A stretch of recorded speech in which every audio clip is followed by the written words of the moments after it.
Bonjour à tous et bienvenue dans ma cuisine.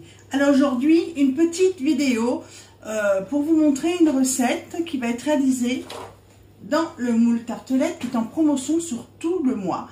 Donc vous savez que le moule à tartelette n'est pas un moule qui est dans le catalogue linéaire. Donc si vous voulez en profiter, c'est ce mois-ci et seulement ce mois-ci. Alors je vous ai parlé lorsque j'ai fait la recette du hachis parmentier qu'avec de la viande on pouvait faire des pâtés de viande. Voilà, et donc là c'est ce que je vais vous montrer tout simplement, et c'est ultra rapide parce qu'il faut peu d'ingrédients. Alors bien sûr il nous faut la chair à saucisse, un petit peu de vin, un petit peu de persil, de l'oignon et de la pâte feuilletée. Et la pâte feuilletée, on ne va pas s'embêter, bien entendu, on va l'acheter toute préparée et il n'y aura plus qu'à l'emporte-piécer pour pouvoir faire nos pâtés dans justement le moule à tartelette. Donc il me faut un oignon que j'ai déjà mis dans mon Turbomax, il est épluché et comme vous savez c'est l'un de nos robots écologiques Tupperware qui, regardez, plus on va tirer sur nos ficelles, plus on va réduire le produit qui est à l'intérieur. Donc là l'oignon, alors vous voyez, en quelques coups de couteau, j'ai mon oignon qui est haché. C'est 288 coups de couteau en 15 secondes. C'est juste quelque chose de waouh. Voilà. Donc, il me suffit juste de prendre l'oignon. Donc, j'ai ma farce, ma chair à saucisse. Parce que bon, j'en avais acheté un peu trop pour réaliser mon chapon pour Noël. Donc, je vais l'utiliser comme ça. Je vais rajouter juste du persil que j'avais déjà haché en partie, qui était dans mon congélateur. Parce que comme ça, j'en ai toujours avec moi, et je vais le repasser aussi un petit peu avec l'oignon. Voilà. Alors ça sert à rien de dérouler en entier, hein. Je vous dis tout le temps, juste des petits à-coups comme ceci et c'est très bien. Voilà. Alors il faut un tout petit peu de vin. Si vous voulez pas mettre de vin, ce n'est pas grave. Mettez un petit fond de volaille que vous aurez délayé avec un peu d'eau, du sel, du poivre et c'est tout. Voilà, donc là c'est une recette que j'ai trouvée sur une très ancienne fiche que j'avais avec les moules à tartelette, mais bien sûr je vous la mettrai en commentaire. Alors, je vais mettre mon vin, on va saler, poivrer bien sûr, hein. Alors ça c'est pareil, sel, poivre, c'est en fonction de ce que vous aimez, hein, au niveau des quantités. Alors, un petit peu plus de sel, voilà. Et on va mettre les oignons qui nous font tout le temps pleurer. Alors, je vais récupérer ce qu'il y a sur le couvercle. Hop, je sors ma lame. Et comme je vous dis toujours, pour éviter les accidents, on les met en hauteur et on pousse. Comme ça, je l'ai toujours dans mon champ visuel ou je l'éloigne directement pour ne pas me couper. Alors... voilà. Alors bien sûr, vous pouvez mettre aussi d'autres épices, hein, il n'y a aucun souci. Hein. Là, je respecte vraiment la recette de l'époque, qui est une recette qui date un tout petit peu. Mais bon, c'est déjà un basique et ça vous sert de base. Alors ce que je vais faire pour ne pas pleurer, c'est que je vais carrément refermer mon turbo comme ça, il n'y aura pas de souci. Et là, je vais simplement mélanger la préparation. Voilà, avec la spatule. Voilà. Et puis s'il faut, on y mettra un petit peu la main, ça, il n'y a aucun souci. Voilà. Alors, il me semble que c'est pour un moule à tartelette, tout simplement. Donc, on va voir 6 petits pâtés à la viande. Allez, comme ça, ça va prendre un peu le goût. Alors, pour pouvoir remplir les alvéoles de nos pâtes, à l'origine, il existe un emporte-pièce que malheureusement, nous ne pouvons pas avoir actuellement. Donc, on a une astuce pour vous. Si vous avez le tout petit bol, 290 ml Clarence, ça va être la taille la plus proche de la plus petite taille du découpoir. Et si vous avez ces petits bols-là, vous savez, c'est des petits ramequins, on en a tous à la maison. Donc, c'est les ramequins 300, des conservabols 300 ml. C'est en fait la taille la plus proche aussi de la partie la plus grande du découpoir. Donc, j'ai décidé de le faire de cette façon-là pour vous montrer que c'était totalement possible. Alors, je vais prendre ma pâte feuilletée, voilà, que je viens de sortir du réfrigérateur. Hop, et on va emporte-piécer. Voilà, alors on se met au plus près, là je vous montre, je tourne, au plus près du bord, voilà, pour qu'il n'y ait pas de gâchis. Et il suffit simplement, voilà, de faire comme ceci. À la limite, on prend hop, un petit couteau et on fait attention de ne pas aller trop fort parce que j'ai ma feuille à pâtisserie qui est en dessous. Donc je vais déjà vous montrer comment on va foncer justement les moules. Alors, je me fais un peu de place. Hop, donc je prends, alors le moule bien sûr, je l'ai rincé, essuyé. Et là, vous voyez, je vais juste, voilà, le mettre comme ceci.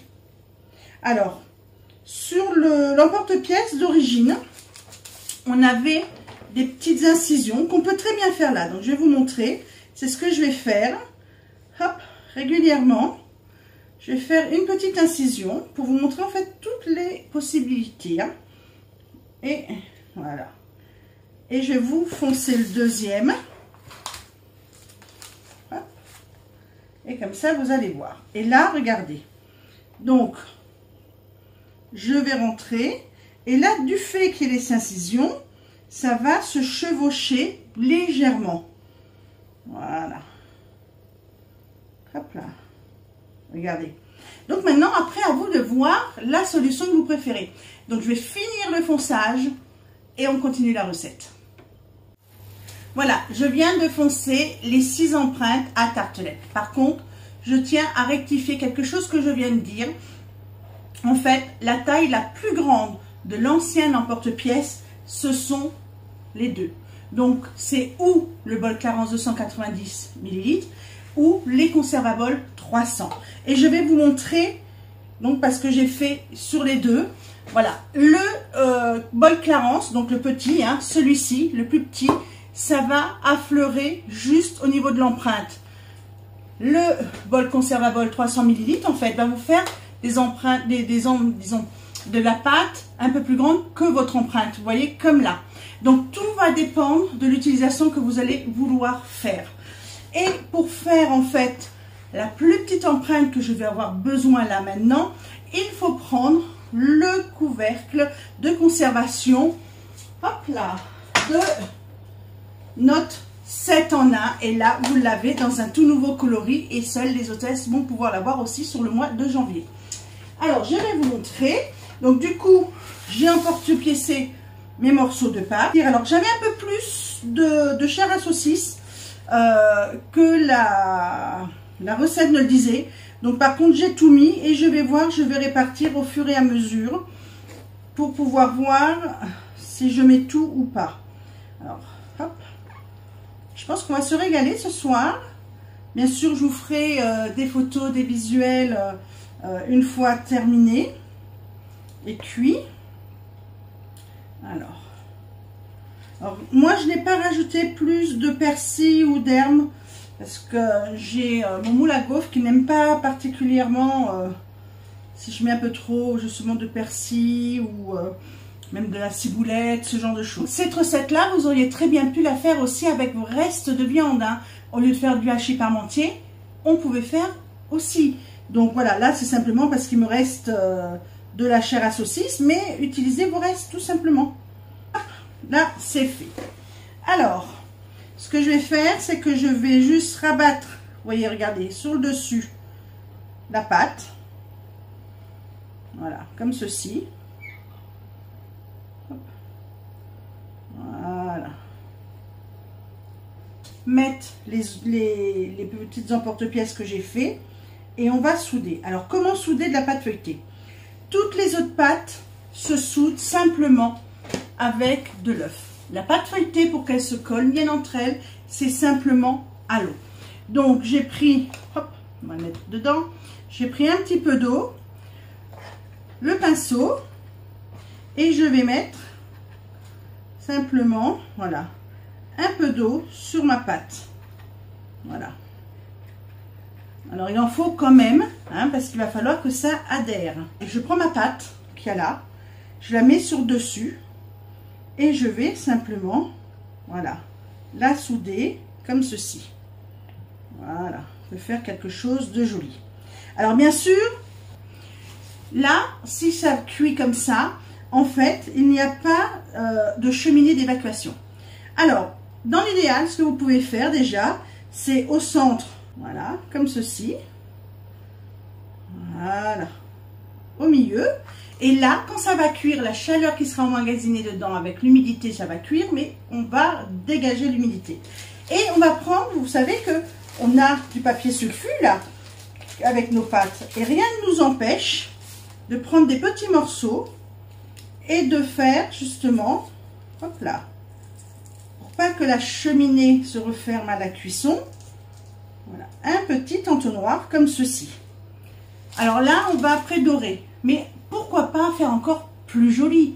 Donc on peut prendre le dos d'un couteau et on va faire des marques, voilà, dessus, pour décorer justement, hop là, notre petit pâté. Et si on veut pousser encore plus la décoration pour bluffer nos amis, pourquoi pas avec les chutes de pâte faire, voilà, regardez, des petites feuilles. Hop. Celle-ci, on va aussi faire le relief dessus. C'était des vraies feuilles. Et faire une petite déco, hein, qu'on rajoutera après avoir doré. Donc je vais vous montrer aussi cette manipulation là, bien sûr. Vous voyez là, j'ai recouvert justement tous mes petits pâtés, fait des cheminées et fait certaines décos sur chacun. Alors je me rapproche un peu, voilà, ça se verra quand même mieux après à la cuisson. Donc là je prends simplement un jaune d'œuf, je vais rajouter un tout petit peu d'eau. Parce que pour une très belle dorure, on met toujours à peu près 10% du poids du jaune d'œuf en eau. Je vais mélanger. Voilà. Alors, j'essaye de pas trop en mettre quand même, voilà, sur mon pinceau, hein, parce que vous savez qu'il garde bien la matière. Et je vais, voilà, passer dessus. Voilà. En essayant de ne pas faire tomber mes cheminées. Voilà, tout simplement. Voilà. Et là, on en met plus ou moins pour justement avoir la couleur que l'on souhaite après cuisson. Hein. Alors celui-ci, là, vous voyez, je n'ai fait aucune scarification dessus, aucune déco. Pourquoi? Parce que regardez ce que je vais faire. Sur celui-là, je vais simplement mettre les petites feuilles que je vous disais, juste pour décorer. Voilà. Je les colle comme ça dessus, autour de la cheminée. Alors comme c'est un petit, je vais en mettre que 3. Hop là. Je l'ai mis, il est tombé à l'envers. Voilà. Et je ne vais pas les dorer. Comme ça, vous verrez la différence aussi de couleur. Parce que quand vous faites justement des décos dessus, vous pouvez très bien jouer avec la dorure ou non dorée pour avoir justement des contrastes totalement différents dessus. Hein. Voilà. Il n'y a plus qu'après à enfourner sur une grille froide. Alors vous avez vu que je ne l'ai pas mis moi sur la grille directement. Hein. Vous le savez que je le mets sur une plaque, hop, qui est derrière moi. Et comme vous voyez, alors là ça va parce que c'est ce moule là. Tous les autres moules ou la plupart des autres moules on ne peut pas. Celui-là il est relativement rigide, je peux le prendre aussi et le positionner comme ça. Donc là on part pour, allez, 30-35 minutes à peu près, il faudra vérifier simplement, et à 220 degrés, et bien sûr je vous montre le résultat tout à l'heure. Bien sûr, merci de me suivre, de me motiver. N'hésitez pas à me dire les recettes que vous aimeriez voir éventuellement, hein. Bien sûr je vous en présenterai d'autres dans le moule à tartelette, hein, parce qu'il y a une multitude de choses à faire aussi à l'intérieur et ça pourra peut-être vous donner des idées. Donc rendez-vous très vite pour une nouvelle recette dans ma cuisine. Au revoir. Alors, voici les petits pâtés sortis du four. Donc, je viens de les démouler et je me rapproche pour vous montrer la déco. Alors, j'ai un petit peu trop doré. Alors là, on voit par contre les feuilles qu'on a rajoutées qui n'ont pas été dorées. Voilà, il suffit simplement de dorer un peu moins, de rajouter un petit peu d'eau à votre jaune d'œuf pour avoir après un très très beau résultat. Et je suis sûre que l'on va bien se régaler avec simplement une salade verte qui accompagnera tout ça. Bon appétit et à très vite pour d'autres recettes.